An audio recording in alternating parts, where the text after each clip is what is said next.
যে সেই নৱসিদ্ধৰ যিটো বাহ্যিক আধ্যাত্মিক তেওঁলোকৰ চাৰিত্ৰিক বৈশিষ্ট্য তাৰ এটা সুন্দৰ প্ৰতিচ্ছবি আমাৰ দিব বিচাৰিছে।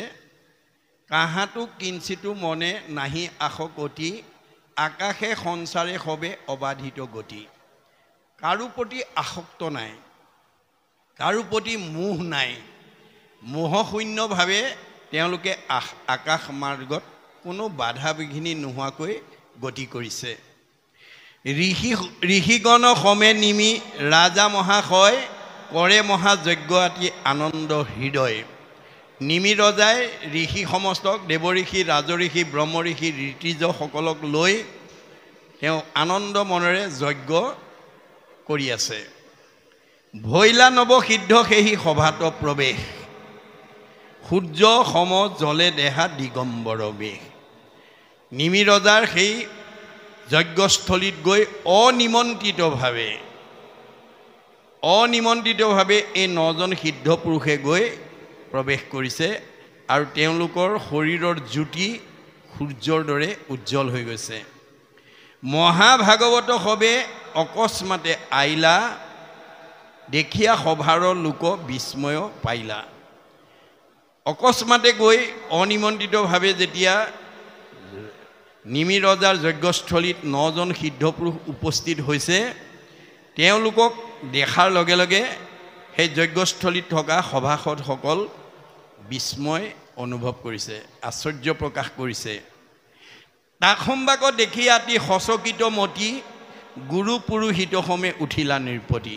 তেওঁলোকক দেখাৰ লগে লগে তেওঁলোক সচেতন হৈ গৈছে আৰু গুৰু পুৰোহিত সমন্বিতে সকলো ঋতিজসকলে যজ্ঞস্থলীত উপস্থিত থকা পুৰোহিতসকলে আহি থিয় হৈছে।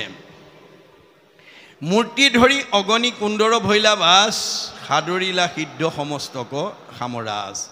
ৰজাই এই যজ্ঞস্থলীত থকা উপস্থিত থকা সভাসদসকলৰ সমন্বিতে সেই মূৰ্তিমন্ত সুন্দৰ উজ্জ্বল চেহেৰাৰ মূৰ্তি মানে আপোনাৰ অগ্নিকুণ্ডৰ পৰা উৎপত্তি হোৱাৰ দৰে উজ্জ্বল চেহেৰাৰ সেই 9জন সিদ্ধক সমাদৰ জনাইছে।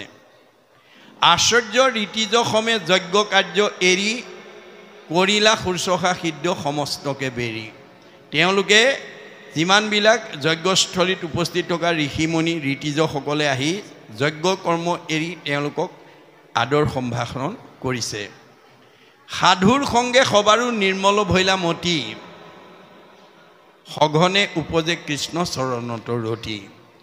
এই 9জন সিদ্ধ পুৰুষক দেখাৰ লগে লগে তেওঁলোকৰ মনবিলাক পবিত্ৰ হৈ গৈছে, নিৰ্মল হৈ গৈছে আৰু ঈশ্বৰৰ প্ৰতি অনুৰাগটো বাঢ়ি গৈছে। বিনা অলংকাৰে কৰে শৰীৰ দীপিতি, বিনা অলংকাৰে কৰে শৰীৰ দীপিতি তাখম্বাক দেখিয়া নিমিৰ মহাপ্ৰীতি। কোনো অলংকাৰ পৰিধান নকৰাকৈ দেহৰ যিটো জ্যোতি সেই জ্যোতি দেখি নিমি ৰজা বৰ আনন্দ অনুভৱ কৰিছে। কৰিলা আসনে বৈখাই চৰণক পূজা প্ৰণামী বৈখাই বিনাৱৈ গীতাঞ্জলি কৰি ৰাজা। তেওঁলোকক নি আসনত বহুৱাই চৰণত সেৱা জনাইছে আৰু প্ৰণাম কৰি হাতযোৰ কৰি ৰজাই কৈছে, পৰম ভকত তাখম্বাক জানি মনে। এওঁলোক যে পৰম ভকত এই কথাটো নিমি ৰজাই অনুভৱ কৰিছে। আসনে বৈখায়া ৰংগে পূজিলা চৰণে, আসনত বহুৱাই চৰণত ধৰি সেৱা নিবেদন কৰিছে। শৰীৰৰ কান্তিয়ে প্ৰকাশে সভাখন সাক্ষাতে দেখিয়া যেন ব্ৰহ্মাৰ নন্দন। তেওঁলোকৰ শৰীৰৰ জ্যোতিয়ে সভাখনৰ সৌষ্ঠৱ অৰ্থাৎ যজ্ঞৰ স্থলীৰ সৌষ্ঠৱ বৃদ্ধি কৰিছে আৰু অনুমান কৰিছে যে এওঁলোক নিশ্চয় ব্ৰহ্মাৰ পুত্ৰ হ'ব লাগিব, ব্ৰহ্মাৰ নন্দন বুলি তেওঁ অনুভৱ কৰিছে। তাখম্বাক দেখি ৰাজা প্ৰীতিক লভিলা অৱনতে নিজ অভিমতক পুছিলা। তেওঁলোকক দেখাৰ লগে লগে ৰজাই আনন্দিত মনে সেৱা জনাই নিজৰ অভিমত নিজৰ মনৰ কথা কৈছে। জানিলো তোমাৰা পাৰি সদ গোবিন্দৰ পবিত্ৰ কৰিয়া ফুৰা লোক নিৰন্তৰ। হে নৱসিদ্ধ পাৰিষদ তোমালোকক গোবিন্দৰ পাৰিষদ বুলি মই অনুমান কৰিছোঁ আৰু তোমালোকে এনেকৈয়ে জগতক পবিত্ৰ কৰি ফুৰিছা। এইবুলি 9জন সিদ্ধ পুৰুষক উদ্দেশ্যি নিমি ৰজাই নিজৰ মনৰ কথাখিনি অৱগত কৰিছে। ভৈলহো কৃতাৰ্থ পদৰ ৰেণু পায়া আমি। নিমি ৰজাই কৈছে তোমালোকৰ পদধূলি পায়েই মই পৰম কৃতাৰ্থ হৈছোঁ। জানিলোঁ আজিহে মোত তুষ্ট কৃষ্ণ স্বামী, যে মোৰ প্ৰতি আজি ভগৱান সন্তুষ্ট হৈছে, যাৰ কাৰণে অনিমন্ত্ৰিতভাৱে 9জনকৈ সিদ্ধ পুৰুষ আজি মোৰ গৃহত উপস্থিত হৈছে। যদি নৰ তনু ইটো ক্ষণিক অথিৰ, তথাপি দুৰ্লভ মানুহ মনুষ্য শৰীৰ। যে আমাৰ মানুহ শৰীৰটো যদিও ক্ষণস্থায়ী, তথাপিও বৰ দুৰ্লভ। মানুহ জন্ম পাবলৈ বৰ দুৰ্লভ। তাহাঁতো দুৰ্লভ মানুহ ভকতৰ সংগ। মানুহৰ জন্ম পাবলৈকে দুৰ্লভ, তাতোতকৈও দুৰ্লভ ভকতৰ সংগ পোৱাটো। লভিলো দুৰ্লভ লাভ কিনো ভৈল ৰংগ। আজি সেই দুৰ্লভ সম্পদক মই লাভ কৰিছোঁ, এয়া মোৰ কাৰণে এক পৰম আনন্দৰ বিষয়। সবাৰো পাৱত পৰি পুচুপ্ৰণী পাতে, কোনো আত্যন্তিক সুখ কহিও আমাতে। মই তোমালোকৰ চৰণত প্ৰণিপাত জনাই কৈছোঁ, সুধিছোঁ যে আত্যন্তিক সুখ কাক বোলে মোক কোৱা। অসাৰ সংসাৰ আত কিছু নাহি সিদ্ধি, ভকতৰ সংগ অনুক্ষণে নৱনিধি। এই অসাৰ সংসাৰত একোতেই আমি সিদ্ধি ল'ব নোৱাৰোঁ। গতিকে ভকতৰ সংগ কিন্তু নৱনিধি স্বৰূপ, নৱৰত্নৰ ভঁৰাল স্বৰূপ। কোনোবা ৰহস্য ধৰ্ম কহিওক তাক, জাততুষ্ট হৈয়া কৃষ্ণে দেন্তে আপোনাক। তেওঁ 9টা প্ৰশ্ন অৱতাৰণা কৰিছে। দ্বিতীয় প্ৰশ্নটো কৈছে কোনোবা ৰহস্য ধৰ্ম কহিওক তাক, যে ৰহস্য ধৰ্ম কি তাক কোৱা। জাততুষ্ট হৈয়া কৃষ্ণে দেন্ত আপোনাক। যিটো ধৰ্মত ভগৱন্ত সন্তুষ্ট হৈ নিজকেই দি দিয়ে, সেই ৰহস্য ধৰ্ম কি মোক কোৱা। তাক জানিবাক যদি যোগ্য হওঁ আমি, তেবে কহিওক বোলো সবাকো প্ৰণামী। যদি মোৰ যোগ্যতা আছে বুলি ভাবা, তোমালোকক সকলোকে প্ৰণাম কৰি কৈছোঁ, মোক এই কথাখিনি উত্তৰ দিয়া। কোন ভাগৱত ধৰ্ম ভক্তি বোলে কাক, কোন মায়া কোনোবা উপায়ে তৰি তাক। যে ভাগৱত ধৰ্ম কি, ভক্তি ধৰ্ম কাক বুলি কয়, আৰু কি উপায়ে আমি এই মায়াৰ সংসাৰৰ পৰা উদ্ধাৰ হ'ব পাৰিম। কাক বুলি ব্ৰহ্ম কৰ্মযোগ কাৰ নাম। যে ব্ৰহ্ম কাক বোলে আৰু কৰ্মযোগ কাৰ নাম। অৱতৰি কেশৱে কৰন্ত কোন কাম। ভগৱন্তই এই সংসাৰত অৱতাৰ ধাৰণ কৰি কি কাম কৰে। কোন যুগ ধৰ্ম অভক্তৰ কেন গতি। যুগ ধৰ্ম কি আৰু অভক্তৰ গতি কেনেকুৱা হ'ব। এই নৱগোটা প্ৰশ্ন পুছিলা নিৰপতি। এই 9টা প্ৰশ্ন তেওঁ 9জন সিদ্ধক উদ্দেশ্যি সুধিলে। নাৰদ বদতি শুনা বসুদেৱ সন্ত, এহিমতে নিমিজেবে প্ৰশ্ন কৰিলন্ত। এতিয়া কথাখিনি নাৰদে বসুদেৱক কৈ আছে। বসুদেৱে ভাগৱত ধৰ্ম কি বুলি সুধিবলৈ নাৰদক ক'বলৈ কোৱাত, নাৰদে ভাগৱত ধৰ্ম কোৱাৰ আগতে পুৰণি ইতিহাস এটা কৈছে, পুৰণি কাহিনী এটা কৈছে। কি কাহিনী ক'লে, 9জন সিদ্ধ পুৰুষৰ লগত নিমি ৰজাৰ যিটো সংলাপ। 9জন সিদ্ধ পুৰুষক পাই নিমি ৰজাই যেনেকৈ প্ৰশ্ন অৱতাৰণা কৰিছিল, সেই কথাখিনিকে তেওঁ কাহিনী আকাৰে ক'লে। আৰু বসুদেৱক কৈছে যে এহিমতে নিমিজেবে প্ৰশ্ন কৰিলন্ত। এনেকৈ যেতিয়া নিমি ৰজাই প্ৰশ্ন কৰিলে, শুনি সিদ্ধ সবে মহা প্ৰীতিক লভিলা। তেতিয়া 9জন সিদ্ধই পৰম আনন্দিত হ'ল। ঋতিজ সদস্য নিৰপতিক প্ৰশংসিলা। ঋতিজকে প্ৰমুখ্য কৰি সদস্যসকলে নিমি ৰজাক প্ৰশংসা কৰিছে। নৱসিদ্ধে সিদ্ধান্ত দিলন্ত অনুক্ৰমে আত্যন্তিক সুখ কবি কহিলা প্ৰথমে। এতিয়া প্ৰথম প্ৰশ্নটো আছিল আত্যন্তিক সুখ কাক বোলে, এই কথা কোৱা। এতিয়া 9 জনে ক্ৰম অনুসৰি 9টা প্ৰশ্ন উত্তৰ দিবলৈ যাওঁতে প্ৰথম প্ৰশ্নটো উত্তৰ কবি সিদ্ধই দিছে। প্ৰথমতে কবি সিদ্ধে দিলন্ত উত্তৰ শুনা মহাৰাজ কহোঁ কথা সাৰতৰ, যে তোমাৰ প্ৰশ্নৰ সাৰ তত্বৰ কথা কওঁ তুমি শুনা। এতিয়া প্ৰথম প্ৰশ্ন যিটো আত্যন্তিক সুখ কাক বোলে সুধিছিল, তাৰ প্ৰত্যুত্তৰটো মানে 9 জন সিদ্ধ পুৰুষৰ ভিতৰত কবি সিদ্ধই প্ৰথম নিমি ৰজাক কৈছে। কি বুলি কৈছে? যিটো শুনা ৰাজা মহা মোহে অন্ধ প্ৰায়, পুত্ৰ দ্বাৰা দেহতেহে আকুল সদায়। যিবিলাক মানুহে মানে পুত্ৰ ভাৰ্যা আৰু নিজৰ দেহতে আসক্ত হৈ থাকে। আজি আমাৰ বহু মানুহে পুত্ৰ ভাৰ্যা আৰু দেহৰ সুখতে আবদ্ধ হৈ থাকে, সমাজলৈ আহিবলৈ সময় বিচাৰি নাপায়, ঈশ্বৰৰ কথা এটা শুনিবলৈ আজৰি নাই, পুৱা গধূলি ধূপ এডাল জ্বলাই মানে ঈশ্বৰক উপাসনা কৰিবলৈ বহুতৰ সময় নাই। যাৰ কাৰণে কৃষ্ণই মানে অৰ্জুনক উদ্দেশ্যি কৈছে, আৰু হেৰা শুনা তুমি একবিনে নহো দুই, অবিদ্যা মায়াত ভিন্ন দেখি। হে অৰ্জুন, তুমিয়ে মই একেটাই।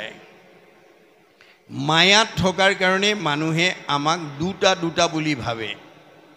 মোৰ অংশ জীৱ তুমি, মই আত্মা অন্তৰ্যামী, এহি হেতু তুমি মই সখী। তুমি মোৰ অংশ জীৱ অৰ্জুন, সেইকাৰণে তুমিয়ে মই সখী। সাৰথীৰ কহোঁ ভেদ, লোৱা তাৰ পৰিচ্ছেদ, আনে নজানয় মহামতী, যিগোটা যে মহাৰথী, ৰথেশ্বৰী কৰা গতি, ৰথ কোনো চলাৱে সাৰথী।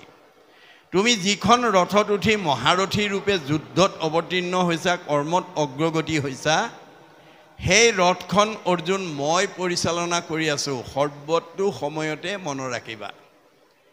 এতিয়া অৰ্জুনৰ ৰথখন যদি কৃষ্ণই পৰিচালনা কৰিছে, আমাৰ ৰথখন কোনে পৰিচালনা কৰিছে? আমাৰ ৰথখনৰ নাম কি? গীতাত কৈছে দেহৰ ৰথ, ঘোঁৰা মন, ইন্দ্ৰী প্ৰাণ সেনাগণ, বিষয় অৰণ্য ভৈলতাৰ।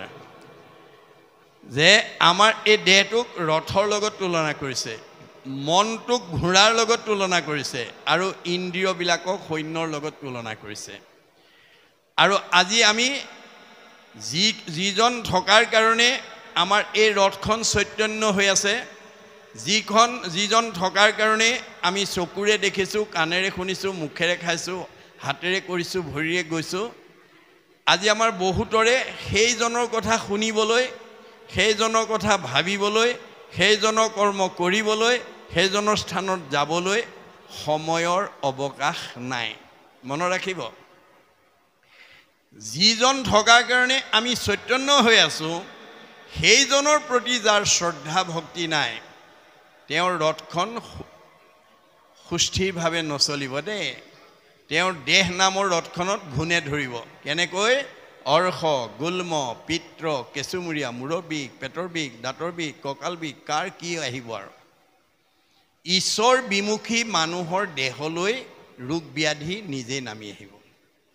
সেইকাৰণে আমি ভগৱন্তক ভজনাৰ ক্ষেত্ৰত পুত্ৰ দ্বাৰা গেহৰ আকুলিত হ'ব নালাগিব। আমি তাত আসক্ত শূন্য হ'ব নালাগিব। আৰু ঈশ্বৰৰ ভক্তি পথত, ঈশ্বৰত আশ্ৰয় লোৱা পথত যদি কোনোবা আপোনজনেও বাধা দিয়ে, সেই বাধা অতিক্ৰমি গ'লেও আমাৰ দুখ নহয়। যদি গুৰুৱে বাধা দিয়ে, গুৰুৰ আজ্ঞা ভংগ কৰিলেও দুখ নহয়। যদি পিতৃ মাতৃয়ে বাধা দিয়ে, পিতৃ মাতৃৰ বাধা অতিক্ৰম কৰি গ'লেও দুখ নহয়।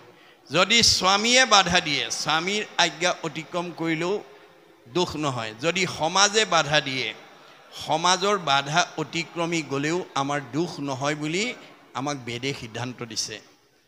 গুৰু ত্যাগ কৰিলা বীৰু চনেৰ নন্দন, ভাতৃ ত্যাগ কৰিলা ৰাক্ষস বিভীষণ, প্ৰহ্লাদে কৰিলে ত্যাগ আপোনাৰ পিতা, ভগৱান ভৰতে তেজিলে নিজ মাতা, গোপীগণে স্বামী ত্যাগ ভাগৱতে শুনি, সৰ্বদেৱ ত্যাগ কৰিলা ভৃগু আদি মুনি, বিদুৰে কৰিলে ত্যাগ নিজ জ্ঞাতিগণ, শুনা সৰ্বজন ইটো শাস্ত্ৰৰ বচন। আমাক শাস্ত্ৰই কৈছে যে ঈশ্বৰৰ ভক্তি পথত, ঈশ্বৰত আশ্ৰয় পথত, সৎ পথত যাওঁতে যদি কোনোবাই বাধা আৰোপ কৰে, সেই সমস্ত বাধা অতিক্ৰম কৰি গ'লেও আমাৰ কোনো দোষ নহয়। গতিকে আমি এই বিনাশী পুত্ৰ ভাৰ্যা দেহ গেহৰ ভোগত যাতে আমি আসক্ত হৈ থাকিব লগা নহয়। আসক্ত হৈ থাকিব পাৰিব, কিন্তু আপুনি সদায় ভয়ৰ মাজত থাকিব। ইয়াত কৈছে যে পুত্ৰ দ্বাৰা দেহতেহে আকুল সদায়, শিশৱৰ একো কালে নুগুচয় ভয়। যি মানুহ পুত্ৰ ভাৰ্যা দেহ গে সম্পদৰ মোহত মোহিত হৈ থাকিব, তাৰ মনটো কেতিয়াও ভয়ৰ পৰা মুক্ত হ'ব নোৱাৰে। যাৱে কৃষ্ণ পদাম্বুজে সেৱা নকৰয়, যেতিয়ালৈকে আমি ভগৱন্তৰ চৰণত সেৱা পূজা নকৰিম, তেতিয়ালৈকে সেইখন ঘৰৰ জীৱকেইটা মানে ভয়ৰ পৰা মুক্ত হ'ব নোৱাৰিব। কৃষ্ণ পদ সেৱাতেহে গুচে ভৱ দুখ, আকেশে বুলিয় ৰাজা আত্যন্তিক সুখ। আপুনি সুখীৰো সুখী হ'ব, ধনীৰো ধনী পৰম ধনী, আনন্দৰো আনন্দ ব্ৰহ্মানন্দ, সম্পদৰো সম্পদ পৰম সম্পদৰ পাছলৈ আগবাঢ়ি গৈ থাকিব। আপোনাক মানুহেতো বাধা দি নোৱাৰে, স্বয়ং ভগৱানেও নোৱাৰে। ভক্তি পথত আগবাঢ়ি যোৱা জীৱটোক পদচ্যুত কৰিব পৰা অধিকাৰ ভগৱানৰ হাততো নাই। মনত ৰাখিব কথাটো। যিটো কথা প্ৰহ্লাদে প্ৰমাণ কৰি থৈ গৈছে। প্ৰহ্লাদৰ পিতৃ হিৰণ্যকশিপুক বধ কৰাৰ পিছত নৃসিংহ প্ৰভুৰ খং মাৰ যোৱা নাই, দেৱতাসকল ওচৰ চাপিবলৈ সাহস কৰা নাই। প্ৰহ্লাদক ক'লে, যোৱা তুমি তুতি কৰা। তেতিয়া প্ৰহ্লাদে গৈ ভগৱানক স্তুতি কৰিছে, প্ৰভু মোৰ দেউতাই তোমাৰ ওচৰত বহুত অপৰাধ কৰিলে, মোৰ মুখলৈ চাই দেউতাক গতি দিব লাগে। এই প্ৰাৰ্থনা শুনাৰ লগে নৃসিংহই হাঁহি পেলাই কৈছে, হেৰৌ প্ৰহ্লাদ, তই হেন বৈষ্ণৱ পুত্ৰ ভৈলি যাৰ, 21 পুৰুষ তই কৰিলি উদ্ধাৰ। তোৰ দৰে বৈষ্ণৱ পুত্ৰই দেউতাৰ কথা বাদ দে, অতীতাহ পুৰুষা সপ্ত, ভৱিষ্যৎ চতুৰ্দশ, নৰ তাৰ এতে সৰ্বান, কলৌ কৃষ্ণ ইতি কীৰ্তনা। কৃষ্ণক সংস্কৃতি অৱলম্বন কৰা পুত্ৰই অতীতৰ 7 পুৰুষ, ভৱিষ্যতৰ 14 পুৰুষ। 14 7 21 পুৰুষ উদ্ধাৰ কৰিলি। দেউতা তাৰ মাজতে গ'ল, দেউতাৰ কথা ভাবিব নালাগে। তেনেহ'লে মোক তোমাৰ ওচৰলৈ লৈ যোৱা। নোৱাৰো আনিব, তোমাৰ পুণ্য জমা হৈ আছে, তোমাৰ পুণ্য জমা হৈ আছে। গতিকে তুমি ৰজা হ'বই লাগিব। ভোগ ভুঞ্জি পুণ্য কৰা ক্ষয়। মনত ৰাখিব কথাটো। আমি পুণ্যবিলাক ভোগ নকৰা পৰ্যন্ত জমা হৈ থাকিব। গতিকে ৰজা মহাৰজা হৈ তুমি ভোগবিলাক কৰি দিয়া, তেতিয়াহে পুণ্যৰ পৰা তুমি মুক্ত হ'ব পাৰিবা। গতিকে সেইকাৰণে আমি যিসকল পুণ্যৱান জীৱ, ধৰি লওক আপোনালোকৰ সমষ্টিত অহা 26 বৰ্ষত আপোনাৰ বিধানসভাৰ নিৰ্বাচন হ'ব। তাত আপোনালোকৰ সমষ্টিৰ 7জন বা 8জনে প্ৰতিদ্বন্দ্বিতা কৰিব আপোনাৰ বিধানসভাৰ সদস্যৰ কাৰণে। আপোনালোকৰ সমষ্টিৰ মানুহে ভাগৱতৰ মতে গৌৰৱ কৰিব লাগিব। কি বুলি? আমাৰ সমষ্টিত 8জন ব্যক্তি বিধানসভাৰ সদস্য পদৰ প্ৰতিদ্বন্দ্বিতা কৰা যোগ্য ব্যক্তি আছে। আপোনালোকে গৌৰৱ কৰিব, নিন্দা নকৰিব, কাকো হেৰি নকৰিব, দুখত পৰি যাব। কাৰণ সেইটো তেওঁ পূৰ্ব বাসনা, অপূৰণীয় বাসনা পূৰণ কৰিবৰ কাৰণে আহি আছে। কোনোবা ৰাজনীতিৰ বাসনা লৈ আহিছে, কোনোবা অৰ্থনীতি, কোনোবা সমাজনীতি, কোনোবা ধৰ্মনীতি। কোনে কি নীতি লৈ আহিছে সেইটো সময়তহে প্ৰকাশ হ'ব, কাৰ্যতহে প্ৰকাশ হ'ব। গতিকে তেওঁলোকক সমালোচনা কৰাৰ অধিকাৰ আমাৰ হাতত নাই।